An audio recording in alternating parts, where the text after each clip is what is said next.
আদালতে পেশ করার জন্য তাকে বের করা হলো মিনাখা থানা থেকে। আমাদের সঙ্গে রয়েছেন আমাদের প্রতিনিধি অনুপম। অজিত মাইতি, যিনি প্রথম থেকে আমরা দেখেছিলাম, তিনি বলেছিলেন আইনের ওপর তার আস্থা রয়েছে, তার বিরুদ্ধে তদন্ত হলে তাকে যদি গ্রেফতার করা হয় সেক্ষেত্রেও তার কোনো ব্যাপার না। তিনি আজকে যখন বেরোলেন মিনাখা থানা থেকে, কিছু কি বললেন সংবাদ মাধ্যমকে? হ্যাঁ দেখো সানিক, এই যে অজিত মাইতি, গতকাল আমরা কিন্তু দেখেছিলাম যে বেরমুজুরে অজিত মাইতির বিরুদ্ধে মানুষের ক্ষোভ কিন্তু ফেটে পড়েছিল।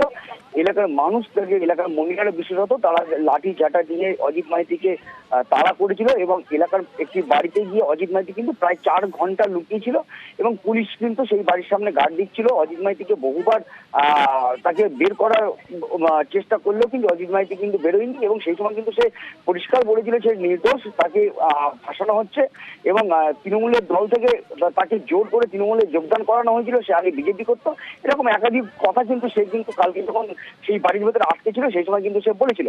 এরপর গতকাল রাতে তাকে কিন্তু পুলিশ সেখান থেকে উদ্ধার করে এবং আটক করে মিনাখা থানায় নিয়ে আসে এবং তারপরে আজকে তাকে সকালবেলা তাকে গ্রেপ্তার করা হয়।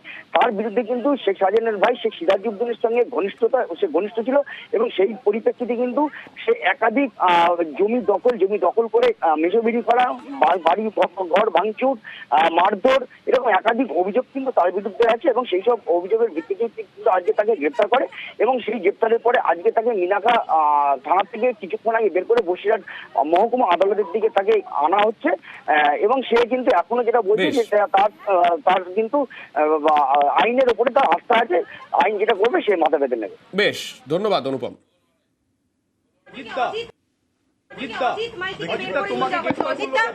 আপনাকে গ্রেফতার করলো কেন? দুর্ভাগ্য কেন? আচ্ছা, গ্রামের লোকগুলো যে অভিযোগ করছে, অভিযোগ সত্যি? হ্যাঁ, অসত্য কেন? অসত্য কেন? তাহলে লুকিয়েছিলেন কেন?